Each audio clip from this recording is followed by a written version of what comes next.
You and your art need to be seen to the world. As artists and people in general, we need to understand that we are always subject to judgment. If you post something online, if you're creating art, even if no one sees it, you're always subject to judgment. But how if no one sees it?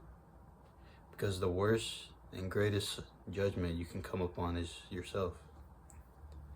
You see, we're so afraid of judgment from others, but I think it's deep down just subconscious judgment from ourselves that we're not good enough. We're not the greatest artist or a bad person. We're not as good as other people. They're up here and I'm down here. And honestly, that could be true, but it could also not be true. Let's say it is though. Let's say we accept that we're not all that great. That's good, because when you first accept something, then you can grow. But when you deny and push something off, you can't grow then, because you're in denial. Oh, it doesn't exist. No.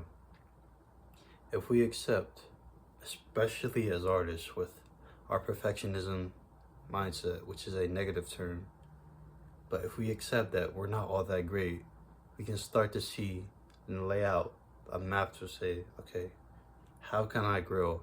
How can I become so good that even I can't ignore myself? Because we all have been told in the 21st century that, oh, you're so special. Oh, you're so great. You're so this, you're so that. So much conditioning has been brought down upon us, which is natural, but in the modern age, it can seem so strange and so unhealthy, especially with the age of social media. We don't even know who we want to be. Now, I'm not going to say go and find who you are, because trying to find yourself leads you down a rabbit hole in and of itself. Instead, we need to think, who do I want to be, instead of searching. Create the artist, the human being that you want to be proud of, instead of searching for some vague idea, and then you'll be searching for the rest of your life. And you don't really want that. You want to create something for the rest of your life, not search. Let me tell you something. So I was really embarrassed at first as a beginner artist to post on Instagram, because I thought it was the end of the world and no one would like it. And that was true. But so what?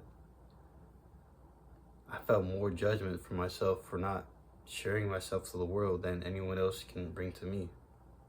And so by not pushing myself out there, even if no one saw it, no one could see it, I still felt this disappointment for myself. And that in turn made me want to shun myself in more and more. And it's just this continuous cycle that if you don't stop as soon as possible, you can be in there for who knows how long. And lack of feedback, these scientists, because, you know, when someone says scientists, they're all the same. But these scientists did a study a few years ago, a controlled experiment, where they grew cheese in a controlled environment without any wind to push them down. After these trees grew and wind was introduced, what do you think happened? Were the trees strong and resilient? No. They fell over like sticks. And that's what happens to us, especially artists, when we're so tunnel vision on ourselves and our own opinion, our own eyes. We become so detached to our own mistakes. It's like seeing yourself flipped on camera. You're like, oh, that's not me. That's not how I look. But it is. You just don't see it because you're so focused. And you just don't have a set of new eyes. Because the truth is, no one in this life does anything alone. I mean, it took two people to create you. So why could it not take another set of eyes to improve your journey? I believe we stop shunning ourselves when we have such an overwhelming amount of evidence that we're actually pretty good. We're on a when you do so much that the negative brain sees the actions of your results and starts to question them, that's when you start to show yourself to the world.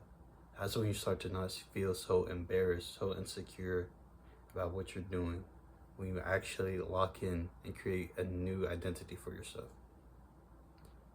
And what is creating a new you? What does that actually entail? Well, it entails for us to leave all the fun things behind. You see, when you create a new, improved version of yourself, of course, it's going to be difficult at first, but that's what we need. Just like trees, we need wind, we need resistance, we need something to grow us. And creating yourself and doing art in general is like trudging through the snow. Imagine this. If you've ever been outside, you know it's easier to walk downhill than it is uphill. Now imagine creating a new identity. That's like walking uphill, but there's snow and there's spikes under the snow, and you have to be very careful and you have to tread very lightly. It takes you metaphorical hours, months to walk up this hill, but at the top of the hill there's a water slide, and then it becomes summer, and then you jump in the pool and everything is great until you have to trudge through the snow again. But you don't have to worry about that right now. You just have to make the step up the hill and then let momentum do what it does best. Curious to become strong. And of course, no one actually wants to do this journey alone. We just can't find other people like who you are. And so that's why you can click the top link in the description to join a community of like-minded artists. We're building skills, health, discipline, wealth, and all that sort of stuff. See you next time.